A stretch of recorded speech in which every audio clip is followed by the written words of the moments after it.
नमस्कार। देश काल में आपका स्वागत है। मैं हूं मुकेश कुमार। दोस्तों, किसी भी जंग, किसी भी हमले और ख़ास तौर पर जब मध्य पूर्व में ये सब होता है तो बहुत तरह के तर्क सामने आते हैं। युद्ध के, जंग के, हमलों के कई तरह के कारण हमारे सामने रखे जाते हैं और हम उनमें उलझ कर रह जाते हैं। मसलन ईरान पर हमले के लिए कहा यह जा रहा है कि इज़राइल की दादागिरी उस क्षेत्र में बनी रहे, इसलिए ये हमला किया गया। दूसरा ये कहा जा रहा है कि अमेरिका मध्य पूर्व पर अपनी पकड़ बनाए रखना चाहता है, इसलिए उसने इज़राइल का साथ दिया। तीसरा कारण ये बताया जा रहा है कि चूंकि अमेरिका चाहता है कि दुनिया भर के जो एनर्जी के स्रोत हैं, एनर्जी जहाँ पर भी है वहाँ पर उसको वो कंट्रोल करे ताकि वर्ल्ड इकोनॉमी को कंट्रोल कर सके और चीन की जो प्रगति है उसको रोक सके। और पांचवा ये कि दुनिया भर में अपना वर्चस्व कायम करना, डॉलर को बचाना जिस पर तमाम तरह के खतरे मंडरा रहे हैं डी डॉलराइजेशन के, उसको भी रोकना उसका मकसद है। दो और कारण बताए जाते हैं। एक, मध्य पूर्व में जो तेल और गैस के भंडार हैं वही दरअसल अभी अगले कई दशकों तक समृद्धि के स्रोत रहेंगे, तो हर जगह उनको अपने कब्जे में करने की होड़ चल रही है और पूरी लड़ाई की जड़ों में अंततः यही प्रतिस्पर्धा है कि किसकी उस पर पकड़ रहती है।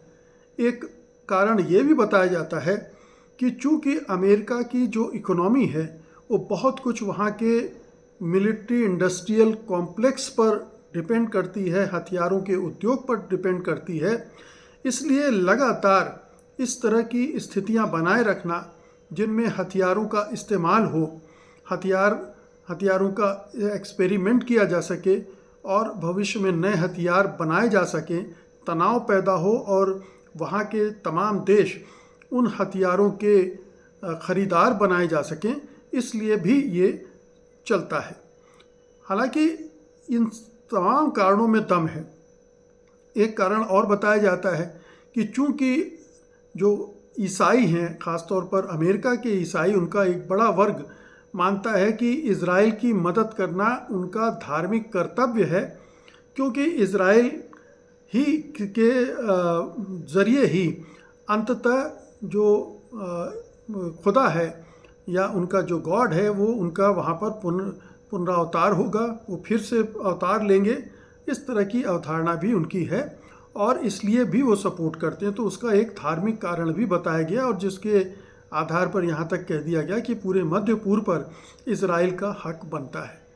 तो ये तमाम कारण हैं और इन कारणों में कोई कमी नहीं, ये सारे कारण मिलकर भी हो सकते हैं, लेकिन सबसे बड़ा कारण तो वही है, यानी तेल, ऊर्जा, गैस, इन पर कैसे नियंत्रण किया जाए।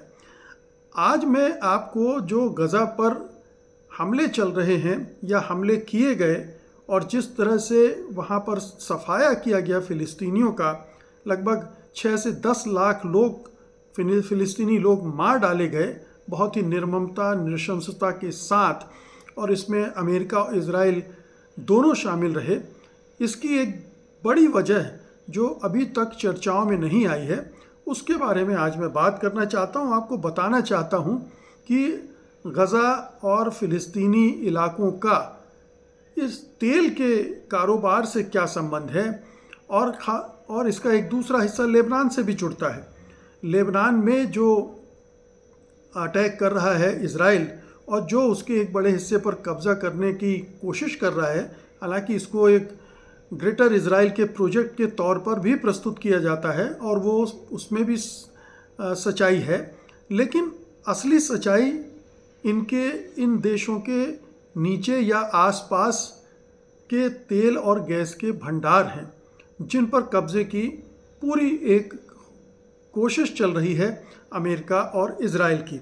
तो आज इसी पर मैं बात कर रहा हूँ। शायद आपको इसके बारे में पता नहीं होगा या बताया नहीं गया होगा या आंशिक तौर पर ही आपको जानकारी होगी कि जो गज़ा पट्टी है उसके आसपास बहुत बड़े तेल के भंडार हैं।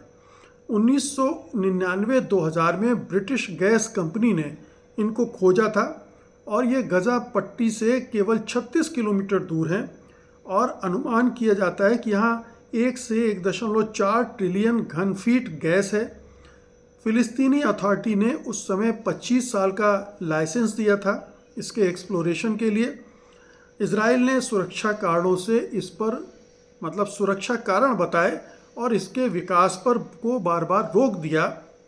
2007 में हमास की जीत के बाद इसने पूरी तरह से वहाँ पर नौसेना ब्लॉकेट कर दिया, यानी ऑफशोर डेवलपमेंट पूरी तरह से ठप कर दिया।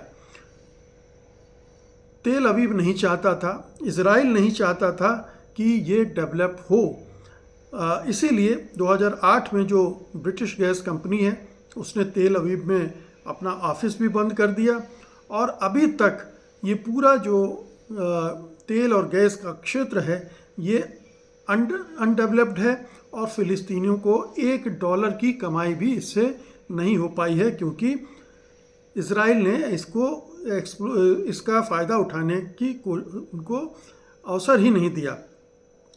जो यूनाइटेड नेशंस का जो संयुक्त राष्ट्र व्यापार संस्था अंक्टाड, उसने 2019 में एक रिपोर्ट दी थी कि 18 साल में गजा गैस फील्ड से फ़िलिस्तीनियों को लगभग $4.5 बिलियन का नुकसान हुआ है, जो कि उनका कानूनी रूप से हक था, उससे उनको वंचित कर दिया गया।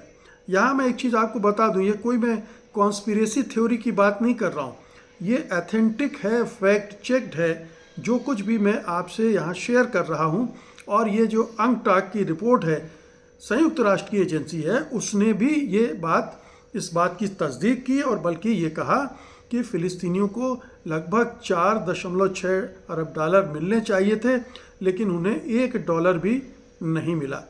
तो फ़िलिस्तीनियों का जो डेवलपमेंट का हक था, फ़िलिस्तीनी अथॉरिटी ने जो 25 साल का एक अधिकार दिया था ब्रिटिश गैस कंपनी को, वो भी नहीं करने दिया गया और किसी भी तरह से गजा या ये वेस्ट बैंक में मौजूद फ़िलिस्तीनियों को इसका लाभ उठाने नहीं दिया गया और इजराइल इस पर अपना कब्ज़ा चाहता है, खुद फ़ायदा उठाना चाहता है, इसलिए उनको वंचित किया।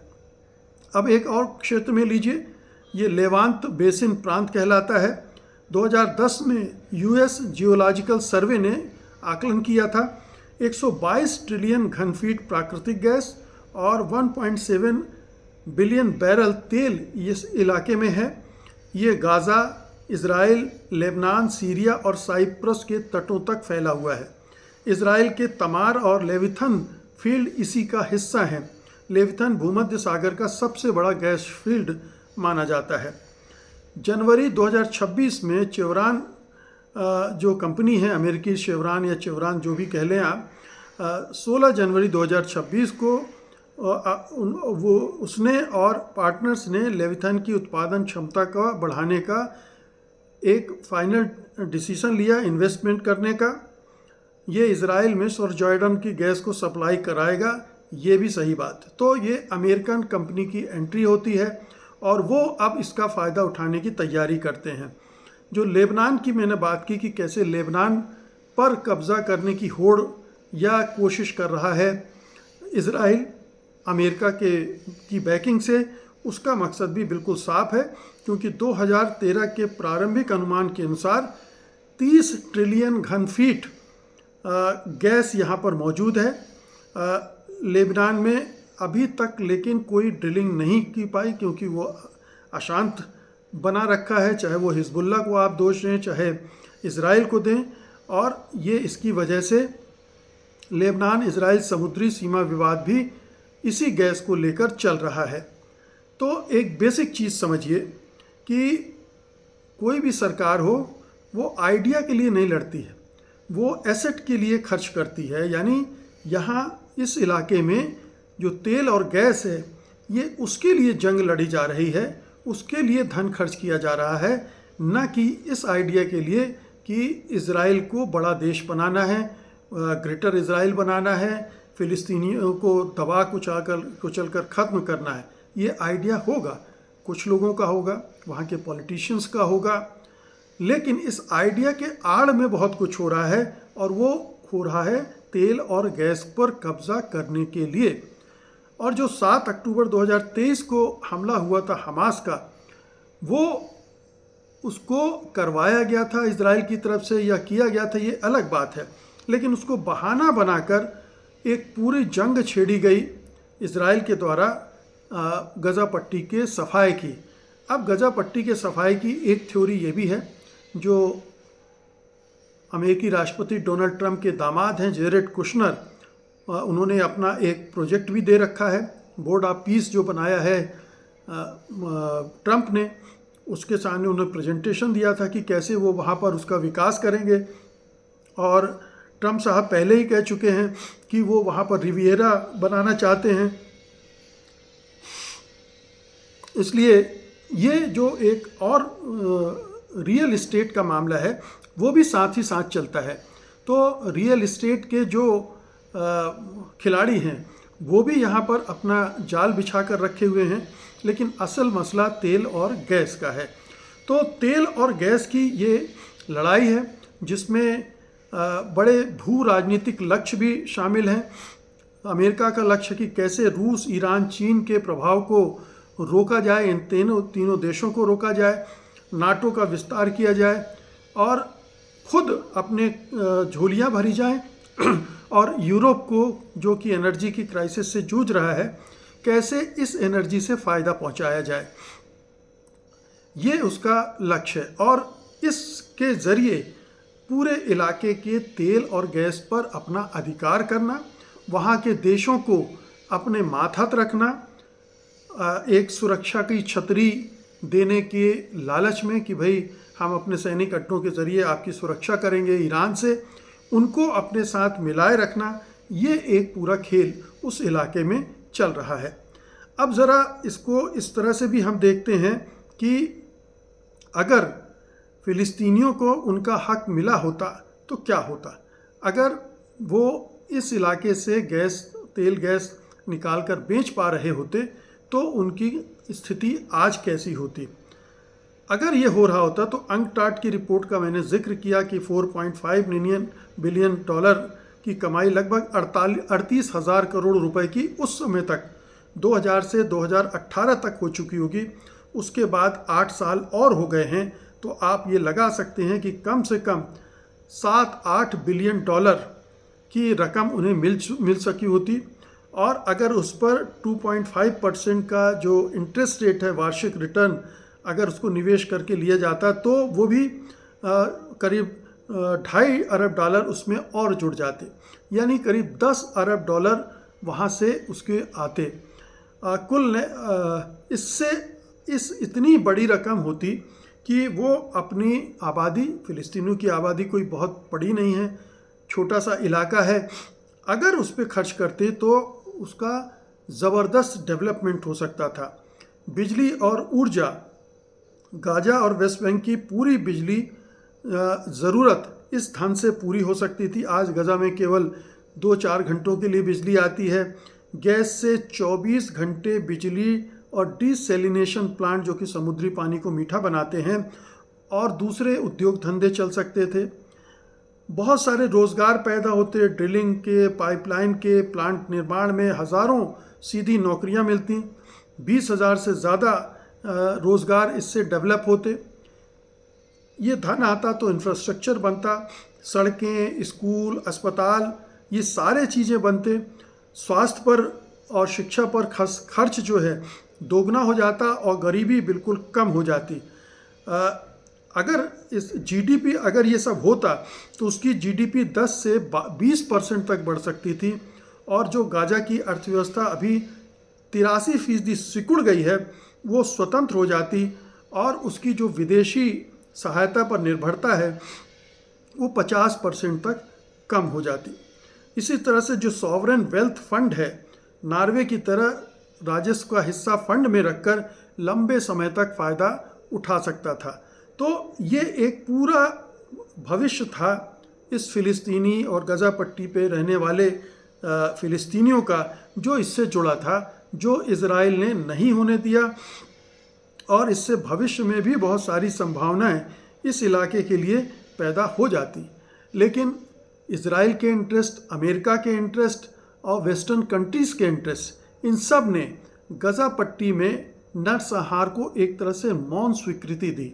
उन्होंने फ़िलिस्तीनियों इलाकों में इजराइलियों के सेटलमेंट की को एक तरह से चुपचाप सहमति दी, वो करता रहा, उन्होंने कुछ नहीं कहा या दिखावटी बयानबाजी की। तो ये सहमति से ये इजराइल कर रहा था और इसका एक बड़ा मकसद केवल यही था कि इस इलाके में जो तेल और गैस के बहुत बड़े बड़े भंडार हैं उन पर कैसे कब्जा किया जाए, उन पर कब्जा करके कैसे वैश्विक राजनीति पर कब्जा किया जाए, उन पर कब्जा करके कैसे चीन और रूस को नियंत्रित किया जाए, ईरान को नियंत्रित किया जाए। ये पूरा चौपड़ या शतरंज की बिसात वहाँ बिछाई गई है। इस बात की चर्चा बहुत कम हो रही है। मध्य पूर्व में जगह जगह तेल गैस की बात होती है, ईरानी तेल पर कंट्रोल की बात हम लोग लगातार कर ही रहे हैं कि ईरान को पर कब्जा करके, ईरान में रिजीम चेंज करके, कठपुतली सरकार बिठाकर कैसे पूरे तेल पर कब्जा कर लिया जाए और उस तेल को चीन को भी न देने दिया जाए ताकि चीन की अर्थव्यवस्था आगे न बढ़ने पाए।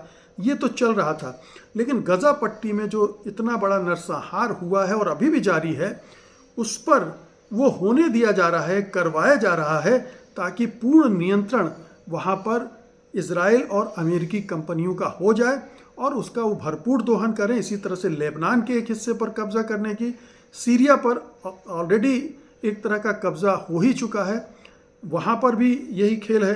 तो ये तमाम जो देश हैं इन पर अमेरिका और इजराइल अपना नियंत्रण कर रहे हैं क्योंकि यहाँ पर तेल और गैस के बहुत बड़े भंडार हैं और एनर्जी पर कंट्रोल मतलब राजनीति पर कंट्रोल, अर्थव्यवस्था पर कंट्रोल, सारी दुनिया पर कंट्रोल, ये खेल वहाँ चल रहा है। इस खेल को आपको समझना चाहिए। बहुत बहुत शुक्रिया आपका, धन्यवाद, नमस्कार।